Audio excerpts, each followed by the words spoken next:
Hello बच्चों, मैं Basant Kumar Gupta rubella education अकादमी बस्ती से। देखिए, आज जो प्रिज्म का अंतिम वीडियो मैंने उसी दिन बताया था, थोड़ा सा बचा है। उसमें एक शब्द है प्रकाश का प्रकीर्णन।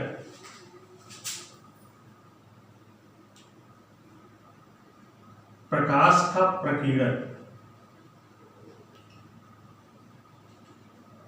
प्रकीर्णन, स्कैटर ऑफ लाइट या स्कैटरिंग ऑफ लाइट।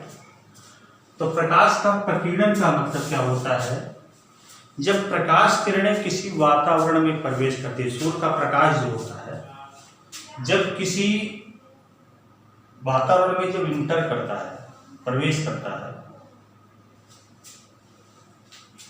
तो माध्यम के कणों, वातावरण में जो माध्यम होते हैं, माध्यम के कणों द्वारा अवशोषित कर लिया जाता है। क्या कर लिया जाता है? उस कण द्वारा क्या कर लिया जाएगा? इस पर किरणें जब प्रकाश की पड़ेंगी तो इन किरणों को क्या करेगा? ये अवशोषित कर लेगा, और अवशोषित करने के बाद पुनः इसको सभी दिशाओं में क्या कर देता है? फैला देता है, वितरित कर देता है। सभी दिशाओं में क्या कर देता है? वितरित कर देता है। इस घटना को क्या कहते हैं? प्रकाश का प्रकीर्णन। और ऐसे कण को कहते हैं प्रकीर्णित कण कहा जाता है। यानी प्रकाश जब होता है किसी माध्यम में प्रवेश करता है, वातावरण में प्रवेश करता है, तो वातावरण के कणों द्वारा प्रकाश किरणें अवशोषित कर ली जाती हैं, और ये कण पुनः इन कणों को क्या कर देते हैं? सभी दिशाओं में प्रकाश को क्या कर देते हैं? उस प्रकीर्णित कर देते हैं, उत्सर्जित कर देते हैं। इस घटना को क्या कहते हैं? प्रकाश का प्रकीर्णन। प्रकीर्णन का देखिए दैनिक जीवन में बड़ा उदाहरण है। इसे आकाश नीला दिखाई देता है, खतरे का निशान लाल क्यों रखा जाता है? ये प्रकीर्णन से रिलेटेड चीज है। देखिए, प्रकाश के प्रकीर्णन के संबंध में एक वैज्ञानिक थे, लॉर्ड रैले। लॉर्ड रैले, हमने देखिए प्रिज्म के बारे में जब चर्चा की थी, तो प्रिज्म में एक घटना, प्रिज्म की एक घटना है आपका इंद्रधनुष का बनना। तो उसको मैंने कहा था, उसको आप लोग समझ लीजिएगा। जब न दिक्कत होगी तो आप बताइएगा, तो मैं इंद्रधनुष पढ़ा दूंगा। किताबें आप लोगों के पास जहाँ तक है उपलब्ध होंगी जरूर। तो किताब आप लोग नहीं लिए हैं तो लेकर के भी पढ़िएगा। ना समझ में आएगा तो हमको बताइएगा, तो इंद्रधनुष आपको हम समझा। अब इसी प्रकाश के प्रकीर्णन के संबंध में एक वैज्ञानिक थे, लॉर्ड रैले।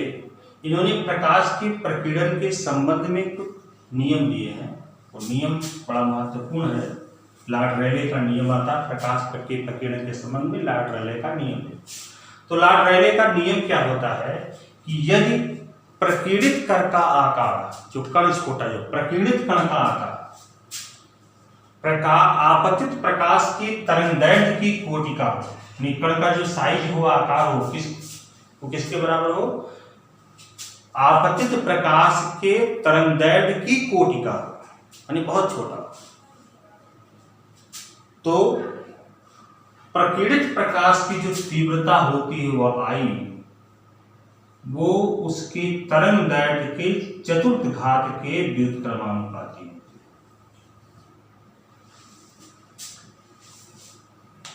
यदि प्रकाश कणों, ये जो प्रकीर्णित कणों का आकार आपतित प्रकाश की कोटि, आपतित प्रकाश की तरंगदैर्घ्य की कोटि का हो, तो प्रकीर्णित प्रकाश की जो तीव्रता होगी आई, वो उस प्रकाश के तरंगदैर्घ्य के चतुर्थ घात के व्युत्क्रमानुपाती होती है।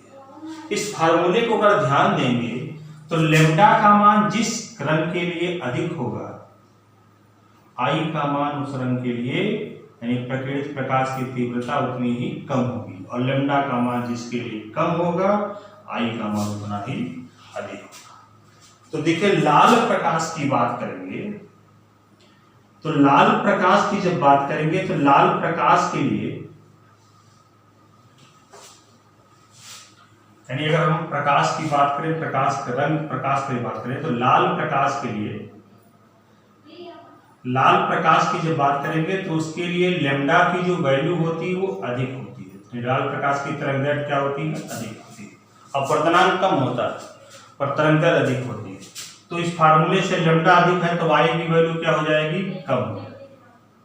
अब बैगनी प्रकाश की बात करेंगे तो बैगनी प्रकाश के लैम्डा की वैल्यू कम होती है तो आई का मान क्या होगा? इस फार्मूले से क्या हो जाएगा? अधिक हो जाएगा।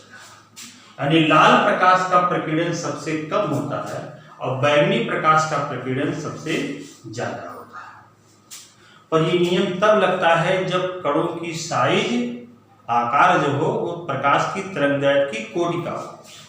परंतु अगर कण प्रकाश की तरंगदैर्घ्य की कोटि का ना हो, बड़े हों, तब प्रकाश की हर रंग के प्रकाश के लिए माने तब ये रूल नहीं लगेगा। तब क्या होगा? हर रंग के प्रकाश का प्रकीर्णन समान रूप से होगा। ये नियम तब लगता है जब कण बहुत छोटे आकार का हो। तब अगर कण बड़े आकार का हो तब ये नियम न लग के सबके लिए समान होता नहीं। हर रंग के प्रकाश की तीव्रता क्या होगी? प्रकीर्णित प्रकाश की तीव्रता क्या होगी? समान होगी। इसका देखिए दैनिक जीवन में उदाहरण है। पहला उदाहरण है कि आकाश नीला दिखाई पड़ता है। जब आप पृथ्वी से देखेंगे तो पृथ्वी से अगर आकाश की ओर देखेंगे तो नीला दिखाई पड़ता है। इसका रीजन क्या होता है कि जो सूर्य का प्रकाश पृथ्वी के वायुमंडल में प्रवेश करता है तो वायुमंडल के कणों द्वारा अवशोषित हो जाता है और ये कण फिर उस कणों को क्या, उस प्रकाश को क्या कर देते हैं? चारों तरफ फैला देते हैं। बैगनी रंग का प्रकीर्णन सबसे अधिक होता है, लाल रंग का प्रकीर्णन सबसे कम होता है। पर चूंकि मानव नेत्र जो होता है बैगनी की अपेक्षा नीले रंग के प्रकाश के लिए अधिक सुग्राह्य है। बाकी का देखिए इन्हीं के बीच में होगा, परंतु मानव नेत्र जो होता है वो बैगनी के बजाय नीले रंग के प्रति अधिक सुग्राह्य होता है, इसलिए आकाश जो होता है नीला दिखाई पड़ता है। एक तरीका इसको ऐसे भी कहा जाता है कि जैसे आपका VIB प्रकाश जो स्वयं प्रकाश की किरणें होती है, स्वयं प्रकाश जो होता है स्वयं 7 रंगों का ग्रुप है VIB, बिग ग्लो GY होगा।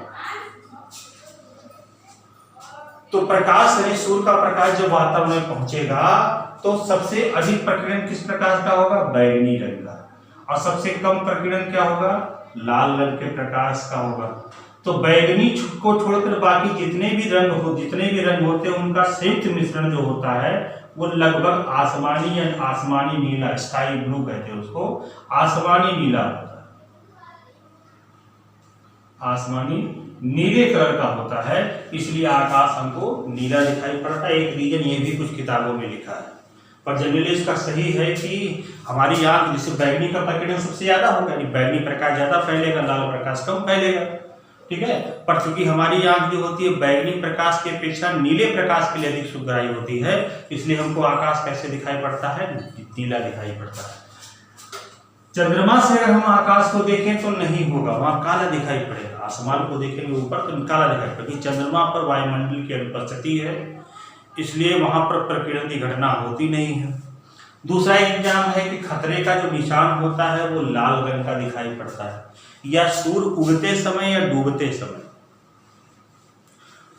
सूर्य उगते समय और डूबते समय कैसा दिखाई पड़ता है? लाल दिखाई पड़ता है। जबकि दोपहर के समय सूर्य को अगर आप देखें तो कैसा दिखाई पड़ता है? श्वेत दिखाई पड़ता है। तो इसका रीजन क्या है कि सूर्य जब उगता है या डूबता है तो उस समय उसकी हमसे दूरी ज्यादा होती है। उगते समय या डूबते समय हमसे दूरी क्या होती है? ज्यादा होती है। जब उससे प्रकाश किरणें चलती हैं तो सभी रंगों का प्रकीर्णन हो जाता है, केवल लाल रंग का प्रकीर्णन बहुत कम होता है। तो हमारी आंख पर जो पड़ता है वो लाल रंग का प्रकाश पड़ता है। इसलिए आकाश सूर्य उगते समय या डूबते समय कैसा दिखाई पड़ता है? लाल दिखाई पड़ता है। और दोपहर के समय जो होता है सूर्य की हमसे दूरी कुछ निकट होती है। ठीक है, तो ऐसी स्थिति में सूर्य से दूरी उसकी अधिक होती है, तो ऐसी स्थिति में हर रंग का प्रकीर्णन होता है। तो हर रंग के प्रकीर्णन के कारण हमको क्या दिखाई पड़ता है कि सूर्य का सारा प्रकाश, सारी किरणें हमारे आंखों को पहुंचती है, इसलिए हमको क्या दिखाई पड़ता है? श्वेत दिखाई पड़ता है। खतरे का निशान हमेशा लाल क्यों बनाया जाता है? क्योंकि लाल रंग का प्रकीर्णन सबसे कम होता है। लाल रंग बहुत दूर से दिखता है, क्योंकि लाल प्रकाश का प्रकीर्णन, माध्यम के कण जो होते हैं लाल प्रकाश का प्रकीर्णन सबसे कम करते हैं। तो इसलिए हमको कैसा दिखाई पड़ेगा? लाल दिखाई, खतरा जो बहुत दूर तक बनेगा, लाल प्रकाश जो होगा वो बहुत दूर तक दिखाई पड़ता है। ये चैप्टर था, इसमें एक घटना प्रकाश के प्रकीर्णन में एक चैप्टर और है, इसमें भाग है, इसको रमन प्रभाव कहते हैं, पर इसको हम ज़्यादा बढ़िया डेरिवेट कर देंगे जब हम प्रकाश का ध्रुवण पढ़ाएंगे या प्रकाश की प्रॉपर्टी पढ़ाएंगे, तो इस चीज़ को हम ज़्यादा डिस्क्राइब करेंगे क्योंकि कुछ इसमें और दूर लगता है। तो इसको, इसमें रमन प्रभाव है, रमन प्रभाव की घटना है, उसको हम आगे जब प्रकाश का ध्रुवण चैप्टर है उसको जब पढ़ाएंगे तो इस बात को बताएंगे।